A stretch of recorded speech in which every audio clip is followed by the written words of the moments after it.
Hello and welcome to WION Live Broadcast from New York. I'm William Denslow and these are the headlines. Rishi Sunak has won the race to be the leader of the Conservative Party and will become Britain's next Prime Minister. Rishi Sunak's only rival, Penny Mordaunt, pulled out of the Tory leadership race and vows full support to Sunak for UK's Prime Minister.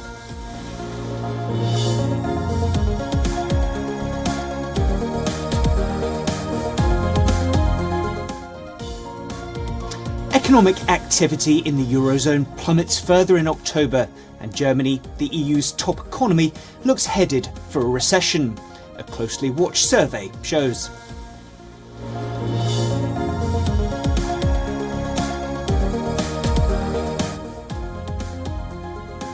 Russia says that France and Germany are showing no desire to participate in mediation on the Ukrainian conflict, and praised Turkish President Recep Tayyip Erdogan and his offer to organise talks.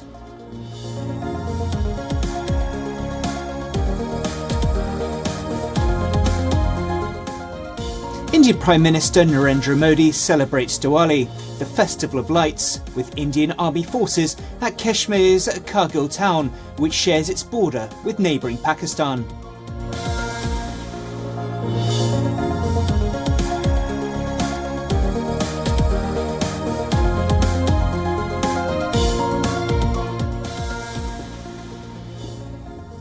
Rishi Sunak is set to become the next UK Prime Minister.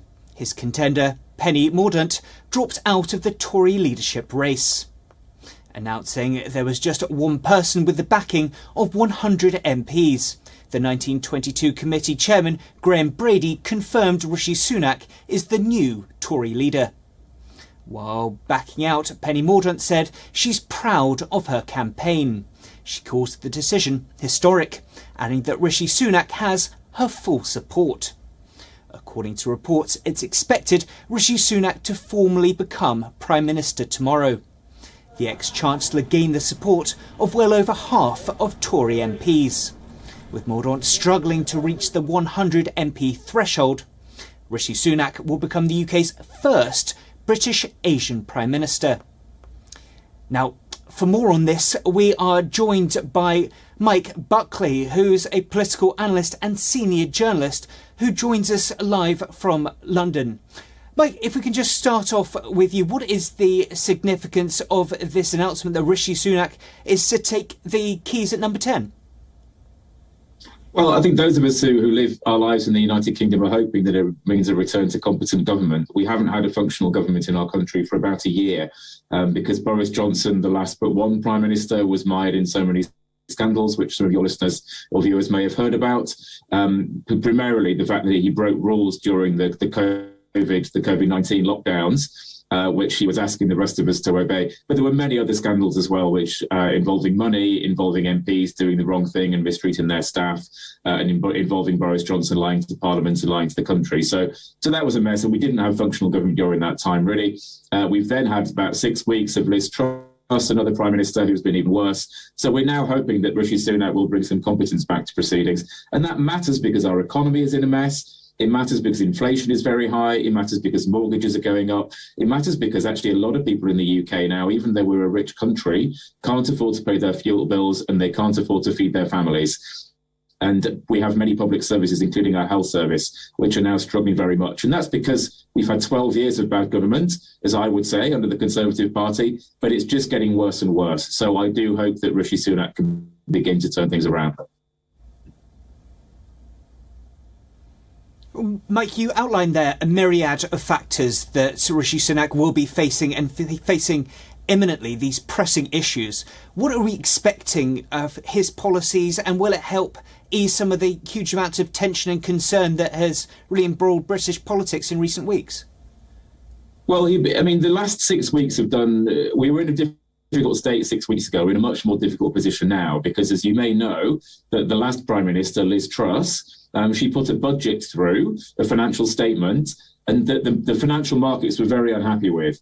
And as a result, the value of the pound fell, the value of government bonds fell as well. And the result of that is that interest rates have gone up and inflation has also gone up. And that has meant that our government is going to have to pay a lot more money to service its borrowing. That means that overall they've got less money to spend, which means that we're going to have even more government cuts. So we've got public services, as I say, including the health service, but not just the health service, also education, also the police, also other services that are in real difficulty.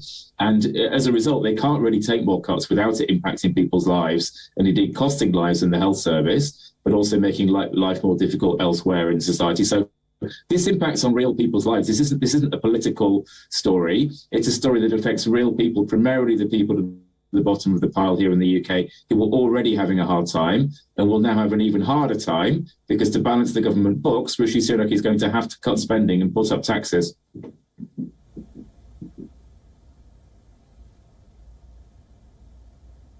And how much of a surprise, Mike, is it that we've seen such an escalation this Monday with Penny Mordaunt dropping out of the race? Was that expected? Of course, we had Boris Johnson announcing he wouldn't be running this time around. How much of a surprise is it that we can see that Rishi Sunak will be taking the keys to number 10 earlier than perhaps some thought? Of course, it was expected that we might have to wait till the end of the week for a decision to be made.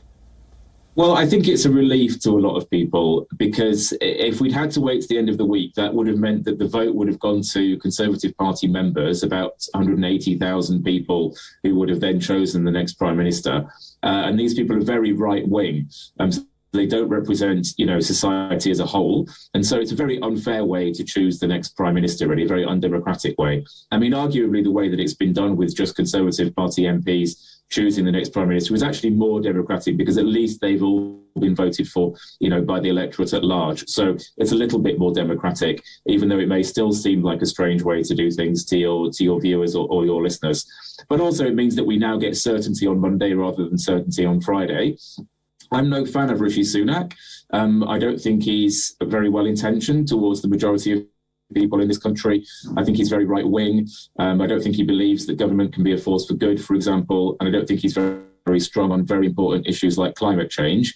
But I do think that he's much more competent than Boris Johnson and probably than Penny Mordaunt as well. And in the end, Boris Johnson needed 100 MPs to get onto the ballot to have a chance to enter the contest, and he didn't manage to get 100 MPs, and neither did Penny Mordaunt. So in the end, the Conservative Party chose Rishi Sunak to be the Prime Minister, and it's likely now that he will be the Prime Minister for the next 2 years until we get a general election. Well, Mike, thank you very much for your analysis. That was Mike Buckley speaking to us from London. We're going to bring in a writer and political commentator, Adam Schwartz, who's also joining us now. Adam, thank you so much for taking the time. First of all, just piggybacking on that discussion, obviously, we've heard vehemently over recent weeks from Keir Starmer, the Labour leader, who's saying that there must be a general election. Are those calls expected to amplify, and just how much of a battle will Rishi Sunak be facing when it comes to that issue of a mandate for him to govern? Well, I think there's really two major issues of sort of democratic legitimacy that Sunak will have. First is the fact that, of course, he was not directly elected by the British electorate. He was just elected by British MPs, despite the fact that they, of course, were elected themselves. And, the fact that for the second time mid-electoral cycle, you've had someone who wasn't chosen by the people, of course, has major questions of legitimacy. But, of course, we do live in a parliamentary democracy here in the UK rather than a presidential system, which does mean that actually it is a little bit different in terms of where you draw your authority from. I think the second issue to do with democratic legitimacy is actually the fact that the issues that were fought over during the December 2019 election, namely Brexit and levelling up, just seem so far detached from so many of the issues that we're currently facing now, whether that's the economic fallout from the war in Ukraine, or whether the major issues to do with standards in democracy, which really means that actually, the things that politicians were elected to do 2.5 years ago seem so different from the issues and the challenges that politicians are facing now. So I think there are two main reasons why Sunak will have an issue in terms of his legitimacy. I would very much expect, actually, for as long as this parliament remains, for that to be a major attack line from not only the opposition Labour Party, but also the Liberal Democrats as well. Though, of course, that may well change if we see a drastic change in the opinion polls, and let's say Sunak manages to recover and get the Conservative Party into a decent place in terms of polling.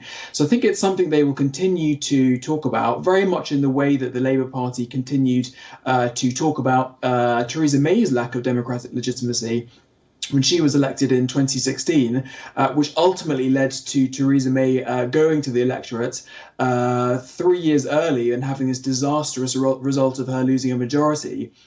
And I think because of that very recent history of the Conservative Party going to an election, mid-election cycle, Sunak will be very worried about, going to the electorate before he actually needs to. And, he's got still a pretty decent majority of about 60 to 70 MPs. So really, there's no reason for him to do so. However, if we do see major deterioration of the economic situation in the UK, potentially some kind of civil disorder, then I think it would be quite difficult for Sunak to present himself as someone who has continued authority to rule without an election.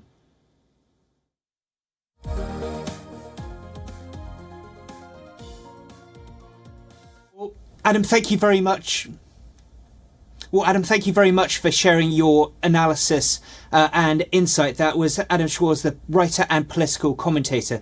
We're now going to bring in our correspondent, Alice Isaac, who is on the ground as well. Alice, just what kind of a reaction can we expect from the British public to this announcement that Rishi Sunak will be the next Prime Minister? I think there's going to be quite a bit of relief, actually, from the UK public. They want some stability, they want some economic stability, they want some answers. We're heading into a very bleak winter. We've got a cost of living crisis, there's food distribution issues, there's also, we've got to think about costs of bills going up. We've still got the war in Ukraine. So there's lots of things that we are facing as a UK public. And so they do want someone that is stable. And honestly, it did seem that there was constant backstabbing and pettiness within the Tory parties that now hopefully will be at least over for the short term, which can answer some of those questions about what policy is going to be putting forward, whether we'll see inflation rise again, whether the pound will stabilise. So that will all help now that we've got somebody who will hopefully lead and take charge and give us some of those answers that we are asking for. So when Boris Johnson was put about as a potential next candidate, the former Prime Minister was welcomed in some areas of the UK as the person that could lead the country, because a lot of people said that they trust him despite when he was in power, that he had a really quite terrible polling rate itself. So now we've got Rishi Sunak. The Conservative Party really needs someone to help build them up and boost them, and they need someone to fight for the country now.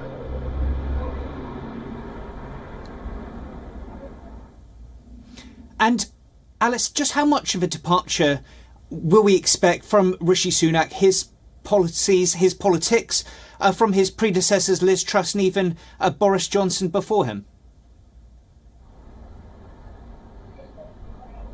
Of course, he was a Chancellor when Boris Johnson was Prime Minister, so we can't expect him to be really that much different to some of those policies, although Boris Johnson himself was very much a type of have your cake and eat it person, so to keep trying to get capitalism into the country, whereas Rishi Sunak is trying to make sure that we are more economically stable. It's what he was talking about and pushing throughout those hustings. Liz Truss wanted the growth, and was willing to borrow extortionate amounts, and she hadn't quite clarified where that money was going to be coming from. So now that Rishi Sunak is in charge, he will be able to talk about those policies that he did mention back in the hustings. He wants to try and pay off some of the COVID furlough debt that we had built up over the last couple of years. He was looking into interest rates and inflation rates as well. I don't think that we're going to be seeing a huge benefit into the purse. It's unlikely that we will be seeing a lot more money in people's wages, and we are going to be still seeing the effects of that war in Ukraine and also the distribution of food issues that we are still facing, and the cost of living crisis continues as we still see rising costs in our energy bills. But it's likely that he will keep that price cap that Liz Truss put in place. National insurance, that's already gone through legislation, as has the housing, some of the housing changes that Liz Truss had made. So what we are looking for now is who's going to be his chancellor, what he's going to be pushing through. It's likely that Jeremy Hunt may still be the person that takes on that role. And what he wanted was to try and get a bit more stability, trying to figure out how we can patch some of those huge, hefty borrowing costs that we have been borrowing over and over for the last few years, not even just in the time that Liz Truss was there. So I think what Rishi Sunak will be bringing is some economic stability, and we've seen that the markets are less spooked now that he is in charge. Well, Alice, thank you very much for the latest. Of course, we'll be very much looking for more signs of that, whether the Tories will be able to bring in some stability after a tumultuous few weeks. That was Alice Isaac, our correspondent in London.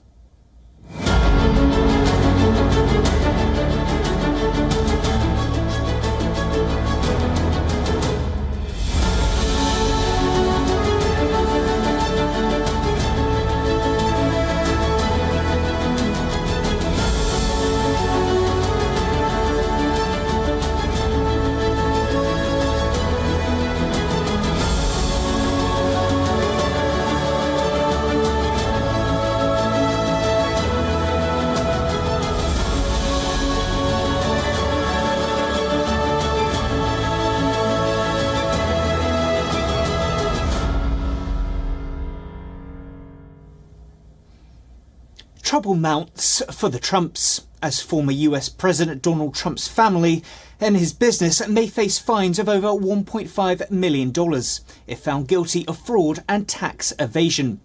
Now, during a New York trial, all set to begin on Monday, the Trump Organization is currently run by Trump's two sons, Donald Trump Jr. and Eric Trump. The firm is facing the charges of hiding compensation it paid to some of its top executives, allegedly between 2005 and 2021. One such executive and longtime CFO of the company, Alan Weisselberg, has already pleaded guilty to 15 counts of tax fraud. Weisselberg is expected to testify against his former company as part of a plea bargain. Now, according to his plea deal, Weisselberg has agreed to pay nearly $2 million in fines and complete a 5-month prison sentence in exchange for testimony during this trial. The 75-year-old, a close friend of the Trump family, Weisselberg has admitted he schemed with the company to receive undeclared benefits, such as a rent-free apartment in a posh Manhattan neighbourhood, luxury cars for him and his wife, and private school tuition for his grandchildren. However, he's so far refused to give direct testimony implicating the former president in the alleged scheme. The suit pertains to two subsidiaries of the Trump family's sprawling real estate, golf and hospitality business, and it does not name Donald Trump. However, he is facing charges along with 3 of his eldest children in another civil investigation over allegedly inflating and deflating the value of their properties to avoid tax liabilities and to get more favourable loan and insurance deals, accusations Trump strongly denies. Now, the former president is at the centre of a Justice Department investigation into the handling of highly classified documents, which the FBI seized from his Florida home. The former president is facing multiple state and federal probes into his involvement in the January 6, 2021 attack on the US Capitol. The 76-year-old Republican, Trump, has heavily hinted at a 2024 White House run. He has decried the legal charges against him and his businesses as witch hunts. Now, for more on this, we're joined by our correspondent Susan Tafrani, who comes from New York with this live report. Now, Susan, just how can we expect this latest civil trial in Manhattan to unfold? So right now we are at a point where it's going to be a selection for jury duty regarding this trial. Hundreds of individuals will be lining up in the District Court of Manhattan. And the judge will select about 12 members of the community to become jurors. And this could take months just because they need to be vetted to see that they don't have any conflict of interest. And that's the point that we are right now. Ultimately, as you mentioned, Donald Trump is not a party to this case. However, it's interesting to note that Alvin Bragg, the district attorney of New York, actually suggested and wanted the Trump Organization entities to plead guilty earlier, even before this trial started, to felony counts. Lawyers of the Trump company said that they would plead guilty to misdemeanor. However, when word got to Donald Trump himself, he said, absolutely not. We are not entering a plea deal, and we're going to go ahead with this case and the trial and see what happens at the end, signaling his confidence ultimately about how things are going to work out, or whether or not he's just willing to pay the fine. One of the reasons why Donald Trump didn't want to enter a plea deal, of course, is because of the political implications that it would have ultimately and the optics of that. Well, Susan, something I'm sure we'll be talking about again as this trial unfolds. That was our correspondent, Susan Tehrani, joining us live from New York.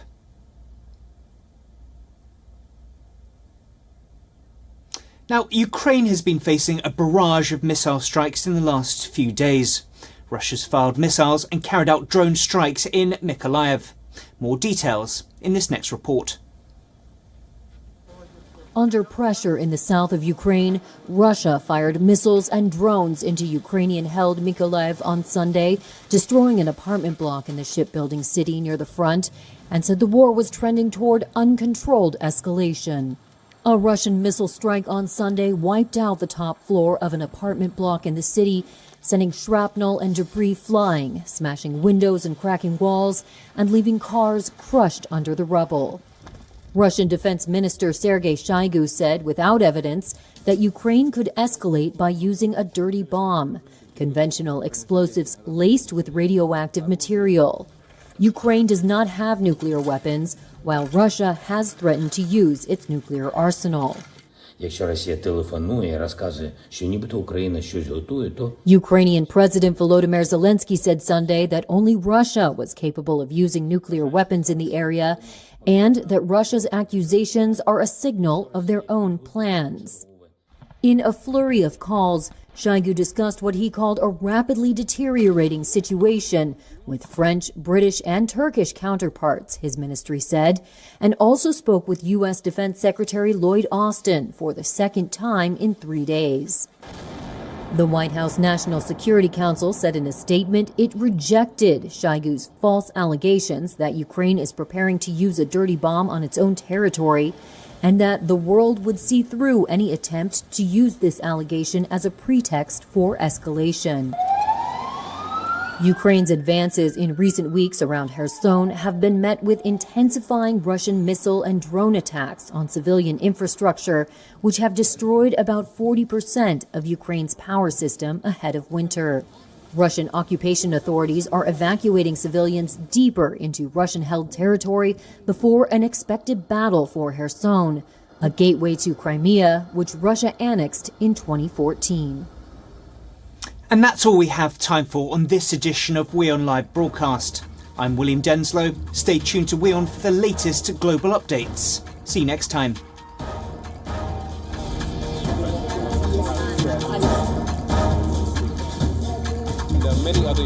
This is Arab.